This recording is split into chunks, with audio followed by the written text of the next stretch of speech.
सही मायनों में ज्योतिष काम कैसे करता है, इसको हम प्रैक्टिकली समझने की कोशिश करते हैं। बिल्कुल, जैसा आपने खुद कहा कि आप खुद कहते हो कि कोई उपाय करने से तुरंत लाभ नहीं होने वाला, तुरंत नहीं होता कभी। कैसे काम करती है? देखिए मैं आपको बताता हूं, एस्ट्रोनॉमी को थोड़ा समझना पड़ेगा हमें इसके लिए, ठीक है। और प्रैक्टिकली हम देखें तो सूर्य के चारों तरफ पृथ्वी घूम रही है, वैसे वैसे ग्रहों की पोजीशन बदलती रहती है। एक इसमें बड़ा अच्छा एग्जांपल मैं ऐड कर देता हूं। कुछ लोग क्योंकि एक प्रश्न इसमें और भी उठाते हैं कि इतनी दूर बैठे ग्रह हमें इफेक्ट कैसे डाल देते हैं, तो उनका भी जवाब इसी में ले लेते हैं, ठीक है। क्योंकि कल ही मेरे पास एक कमेंट आया था तो मुझे इसलिए याद भी है। जब हाई टाइड्स और लो टाइड्स आते हैं समुद्र में, वो क्यों आते हैं और कब आते हैं? Because of the planetary movements, because of the moon. Exactly, because of the movement of the moon only. ठीक है जी। अच्छा, मून की भी मूवमेंट उस पोजीशन में कि जब पृथ्वी के और चंद्रमा के बीच की दूरी बहुत कम होती है, जिस समय पे, उस समय पे वो हाई टाइड्स और लो टाइड्स आते हैं, राइट, जिसको ज्वार भाटा बोलते हैं हिंदी में, समुद्र में।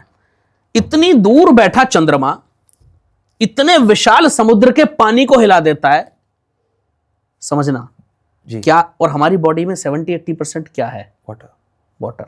हमारे माइंड में, ब्रेन में 70-80% क्या है? फ्लूइड्स। एग्जैक्ट क्या, मुझे फिगर नहीं पता, फ्लूइड्स हैं, राइट, यानी लिक्विड है, राइट।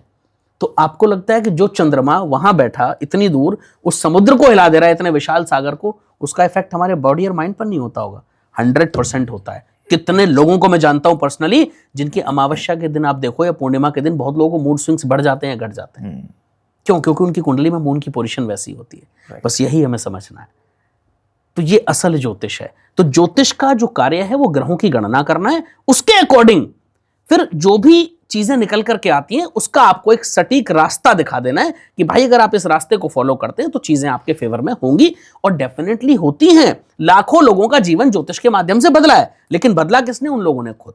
ज्योतिष ने सिर्फ रास्ता दिखाया, चलना उनको ही पड़ेगा, ये निश्चित है। और मैं तो हमेशा कहता हूं, दुनिया की एकमात्र विद्या है जो आपका फ्यूचर बता सकती है। कोई और विद्या हो तो बता दो, नहीं है। दुनिया में एकमात्र विद्या है ज्योतिष, जो आपका फ्यूचर बता सकती है, या आपको बताया जा सकता है कि भविष्य में क्या होने वाला है। तो ये समझना है, 100% चीजें कभी नहीं बदली जा सकती हैं, कोई भी नहीं बदल सकता। अगर कोई दावा कर रहा है तो फेक है, ये समझ लो, ठीक है। बस ज्योतिष के पास जाना क्यों है? सबसे पहले तो ये समझने के लिए कि आने वाला समय कैसा है। ये इसलिए मत जाओ कि समय को बदलना है, नहीं। क्योंकि अगर आपको पता होगा, आप एक रास्ते पर जा रहे हैं, मैं रास्ते में आपको मिलता हूं, मैं कहता हूं ध्रुव आप 1 मिनट गाड़ी रोको, आगे ना खड्डा है, बस इतना ज्योतिष का कार्य है। अब आप क्या करेंगे? उस खड्डे से बच करके निकल जाएंगे या कोई दूसरा रास्ता ले लेंगे। उससे क्या हुआ? फायदा हुआ आपका, क्योंकि आप खड्डे में गिरने से बच गए।